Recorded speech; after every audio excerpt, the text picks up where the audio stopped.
మన భారత రాజ్యాంగంలో ఒక ప్రత్యేకమైన ఆర్టికలుంది. అది న్యాయం కోసం మనం తట్టగల ఆఖరి తలుపు. అన్ని దార్లు మూసుకుపోయాయి అనుకున్నప్పుడు ఒక ఆశ చూపే ఆయుధం. అదే ఆర్టికల్ 136. సో ఈరోజు మనం దీని గురించే పూర్తిగా తెలుసుకోబోతున్నాం. చూశారు కదా, ఈ ఒక్క మాట చాలు ఆర్టికల్ 136 పవర్ ఏంటో చెప్పడానికి.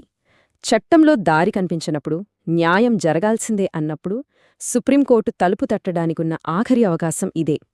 అసలిదెందుకంత స్పెషలో చూద్దాం పదండి. ఓకే, మొదటి సెక్షన్ న్యాయం కోసం చివరి ఆశ. అసలు దీనికి ఆ పేరెందుకొచ్చింది?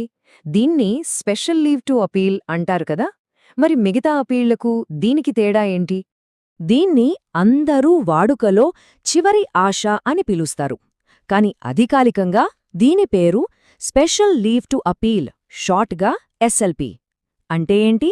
సింపుల్గా చెప్పాలంటే, దయచేసి మా అపీల్ వినండి అని సుప్రీంకోర్టును స్పెషల్ పర్మిషన్ అడగడం అనుమాట. సరే, ఇప్పుడు అసలు విషయంలోకి వెళ్దాం. ఆర్టికల్ 136 అంటే ఏంటి? ఈ స్పెషల్ లీవ్ అనేది ఎలా పనిచేస్తుంది? దాని ప్రాసెస్ ఏంటి? దీని పరిధి చాలా చాలా పెద్దది.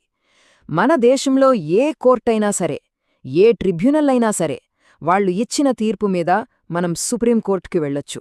కానీ ఇక్కడే అసలైన ట్విస్ట్ ఉంది. ఇది చాలా చాలా ఇంపార్టెంట్ పాయింట్. బాగా గుర్తుపెట్టుకోండి. ఈ ఎస్ఎల్పి అనేది మన హక్కు కాదు. నా కేస్ వినండి అని మనం డిమాండ్ చేయలేం. కేస్ వినాలా వద్దా అనేది కంప్లీట్గా సుప్రీంకోర్టు ఇష్టం. వాళ్ల విచక్షణపైనే ఆధారపడి ఉంటుంది. ప్రాసెస్ చాలా సింపుల్గా ఉంటుంది.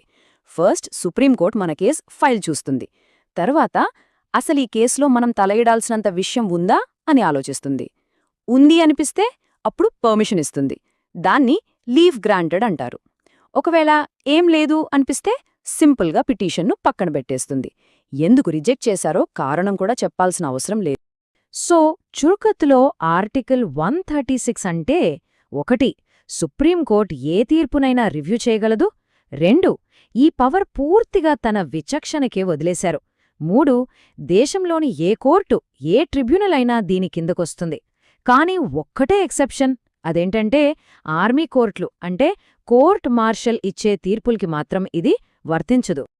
ఇంత పెద్ద అధికారాన్ని అది కోర్టు ఇష్టానికే వదిలేసేలా మన రాజ్యాంగ నిర్మాతలు ఎందుకు పెట్టారు? దీని వెనుక ఉన్న ఆలోచనేంటి? ఇప్పుడు చూద్దాం. దీని వెనుక మెయిన్గా 3 కారణాలున్నాయి. మొదటిది, కొన్నిసార్లు చాలా పెద్ద అన్యాయం జరిగిపోతుంది, కానీ చట్టంలో దాన్ని సరిదిద్దడానికి దారి ఉండదు. అలాంటి టైంలో దీన్ని వాడతారు. రెండోది, ప్రతి సిచ్యువేషన్ని ఊహించి ఏ